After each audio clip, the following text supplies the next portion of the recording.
ideal World War I ending. Psych! Here we go. Here's the real ideal World War I. Psych! Just kidding. This is the real ideal World War I and psych! Gotcha again. This is the real ideal World War I and psych! No, there is only one ideal World War I ending, and many would call it absolutely insane. This was known as the Union of Middle Europe, and it was actually going to be this horrific. Literally slicing this entire continent into 24 different cantons like this. Is it really that big of a surprise this never ended up happening? How would you even do such a thing? You know what's funny? Even this probably would have prevented a World War II from breaking out though. Wait, you know, when those words actually left my mouth, I'm like, what the hell am I talking about? I think there absolutely would be. There'd probably be like a World War V by now. And it's especially hard to imagine the Europeans in 1920 ready for such a crazy idea like this. Even our European Union in real life was kind of a difficult idea to sell, but it definitely helped that we had the looming threat of a nuclear apocalypse hanging over everyone's head. And then after that, of course, just the idea that they'd be stronger, united like this. But all the way back in 1920, yeah, I'm not buying this is gonna work. Let's look at some of those other maps before the psych though. Psych! The first one was a World War I where the Central Powers win. Italy was severely punished, so was Russia. Also, the Bolsheviks never rose up. This is not the Soviet Union. The second one was once again an Entente victory. The UK, France, and the rest of their alliance got the dub. And this was a Treaty of Versailles that punished Germany even harder by making the Rhineland estate as well as this estate. What's that place called again? It's gonna bother me, but yeah. And did Denmark get more land? Also no Soviet Union and a very damaged Russia. Big Yugoslavia and carved up Ottoman Empire. The third map of an ideal Europe after World War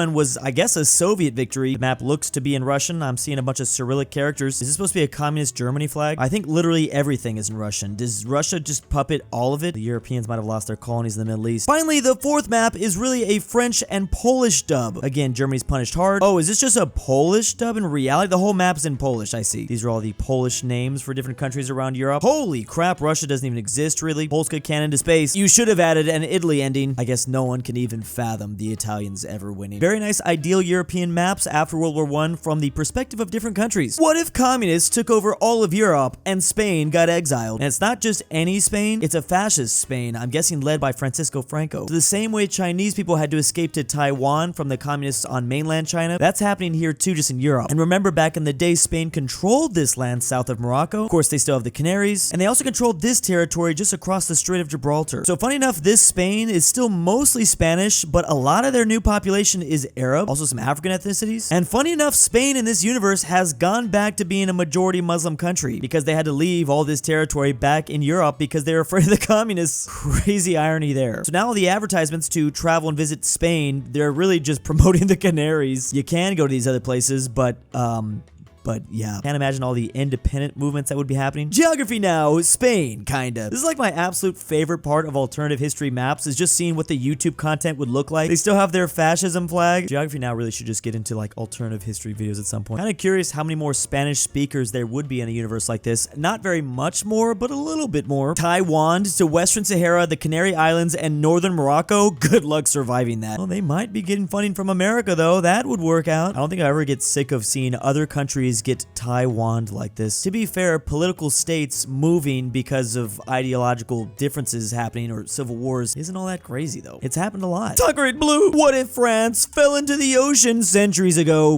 Based alert? Hello, base department? No, but this is specifically in the 1300s, which here's a little refresher of what the world looked like at this time. So France was here, but they were dealing with the English, and this is where that whole rivalry really started. Kind of started before that, but this was really heating things up. Remember, the 100 Years' War, which was actually 116 years, started in 1337, but this is a world map of a modern day Europe, so they clearly took advantage of the French falling into the ocean because the English have all these islands, and the French don't even exist. There's Burgundy and an Aquitaine in the south of France. Accutane, isn't that the acne medicine? Hold on. Aquitaine. Aquitaine, my bad. So of course Belgium doesn't exist, the Netherlands do. Does this really change all that much? That's the fun. Well, I mean, it would definitely change colonization, but at least for this part, oh wait, what the heck? Spain is now still divided. There's no Spain, it's just Castile, Catalonia, Basque region's having a good time. Okay, so Germany's clearly just gonna have an absolute field day. No one's gonna be able to stop them. I can't even begin to imagine. I love that when looking for more lore, the only description I got was France sinks. I guess that's all you need. Notice that Italy is the one that now takes over Corsica. How do we know the French would even be able to keep these islands? I bet you the British take literally every single one of these. There's actually so many things to think about in this universe that I can't even really begin. I just feel like Germany would have eaten literally all these countries by now. It's supposed to be 1920s Europe. Europe, apparently. Thank God it was all a dream. But if you close your eyes... Thank you so much for also getting rid of Belgium, too. Yeah. What if in 1985, Xi Jinping, the current president of China, decided he really liked the Iowa farming industry? It's one of those posts that are truly so oddly specific that it's kind of fascinating, and I don't even really know why. So Z here was still born in Beijing, China in 1953, but decided to become an immigrant and move to the US, specifically Iowa, in 1985. Though Z didn't love Al Gore in the 2000 presidential election, he still decided to vote for him. Then in 2002, he decided to try his own hand in politics, running as a Democratic nominee for state senate in Iowa, which makes sense. By now, he's a major farming businessman in Iowa. In 2006, he becomes someone's running mate, specifically to become governor of Iowa. 2010 midterms, Iowa lieutenant governor to challenge Grassley. This is the Republican senator who's actually been in office the longest right now. 91 years old, jeez. Z challenged him to a drag race using tractors? What, Z? This man's clearly already been farming in Iowa for far too long. And I guess it shows because he took a pretty big L in 2010, only winning 40% of the vote. Iowa Democrats reeling from their defeat last night. He fricked it at the debate, but he's back to try again after 2010, finally getting the dub to be senator in 2014. 4 years later, getting 53% of the vote. Isn't it great to see the state of Iowa vote for a Chinese immigrant like this, who would otherwise be like a communist leader over like 1.5 billion people, right? That's like the funniest thing about scenarios like this. Political people are just political people, and if things just went slightly different in their life, they probably would have a different political ideology too. I mean, as long as it served their political goals, right? Final push in most expensive race in 2020 Iowan history. Oh no, Z took another L. He's no longer the senator of Iowa. He was forced to concede the race, apparently. Outgoing senator to be Biden's pick for Secretary of Agriculture, says NBC News. Man, he's sure getting aggressive out here. Here's an announcement that he's going to give his speech at the DNC. Z will make the case for rural voters in America. Also stress his toughness on China. That's funny. What an absolutely beautiful career this man had. Well, I guess he's still having, technically, in this universe at least. He's still young enough to maybe become president in this alternative timeline. I mean, Z's only 71, which for US presidents, that's young nowadays. Now, I actually really loved this scenario because it wasn't hyper unrealistic. It's really boring when they just like they start as like a boring state senator and then they just win consistently all the way to the presidency. Like, come on. I want some ups and downs. I want the roller coaster ride. No, Chinese surnames are written surname and then given name. I think he reordered his name to Jinping Z or adopt. I had no idea Z was his last name. That's crazy. Jimmy Z. That does sound like a cool name. Man, I wish this guy was real now.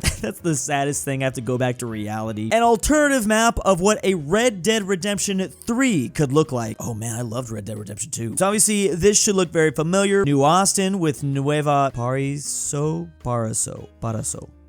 Is that from the game? I don't remember it being called that, but I do remember this map from Red Dead Redemption 1, at least with the San Luis River. Then here's the Red Dead Redemption 2 map. Here's the river expanding this way. So obviously for a third installment for this parody Wild West America, you might want to go to like a fake California, traveling through Rockstar's version of Arizona, and then maybe what if Red Dead Redemption 3 connects to San Andreas like 500 years before they got, it wasn't even 500 years, 200 years. Imagine that. Wait, is that what this map's talking about? Is Los Santos on here? San Francisco. I don't know how interesting this would be because technically, I mean, all this might just feel the same as this. Going east was a smart idea. See, California wasn't much more developed at this time in the 1800s America. Dude, that's all you had to do. That is all we had to do. I'm totally sold on this idea. Like, please, Rockstar, take us to Los Santos 200 years before GTA 5. Why would they not want to do that? What if Christopher Columbus was right? And we're flashing forward to World War II as well. So you might have heard Christopher Columbus thought he could sail through the Atlantic and immediately land in Asia. He didn't expect there to be American continents right here. And honestly, it's so easy to criticize him in hindsight, but if we were living in 1492, this would make the most sense. The Europeans knew a Japan existed, they knew a China existed, they had no idea there were people called the Aztecs in Mexico. They didn't even know what Mexico was. It's also extremely unlikely he ever knew the Vikings landed in Vinland. Even if he did know of a Leif Erikson that landed somewhere in Newfoundland, why would he believe something so far up north would stretch all the way down the globe? He probably would have just imagined it was an island by Greenland near the North Pole. He could still sail all the way through, but yeah, like I said, he probably didn't even know about any of that. So what if he was right, and what if World War II took place on this globe? Funny enough, we do still have a United States and Canada, both very likely colonized by the British. However, this is a world where he did return from the Caribbean. He knew islands like this existed. He just thought he was in India or something. He would in fact die believing he had found a new route to India and Asia. So all this stuff he discovered, he just figured that was somewhere over there nearby. So this imaginary map is trying to portray that. So Mexico is in fact near India in this world, and there is at least this part of South America, which, I mean, he wouldn't know about in Australia, but maybe that's supposed to connect to an Australia. It's because the Empire of Japan went absolutely nuts in World War II and conquered like literally everything in the Pacific. They're gonna do that very same thing in this world too. What an absolutely insane scenario for the British, because not only do they need to protect their home island back in Europe from Germany, but they'd probably have to use their navy to fight off the Japanese, who were really close by. I don't think they'd be able to do that, to be honest. Imagine Pearl Harbor, but it actually happens in Belfast. I'm sorry, but their territory in Northern Ireland is gonna get absolutely wrecked in this universe, especially because their colonies, or their former colonies, the United States and then Canada. This is Siberia and Russia. There's like 13 people here. Funny enough, the existence of Mexico in this location does protect Dutch East India now, though. The Dutch East Indies, I should say. But yeah, the Axis are absolutely taking over the world in this scenario. Literally the top comment. Glad I'm not the only one thinking that. Vietnam, Mexico. Imagine a Manifest Destiny where America just conquers Mongolia. Big thanks to the patrons. Month 1 in Drew's basement. Kansas was mentioned. I can't sleep without Drew's voice. Drew's Argentinian Grandpa. I'm back, Amateur boys. Archaeology. aPhatNarwhal. Carmel S. Connor DaBeautiful-MEGAN-Underwood. InquisitorXarius. KirinoIsBestGirl. Tambre. Tyrol. The The Mexican KingBearHaze. Fredrik and Tibblin. ZaneyBoi.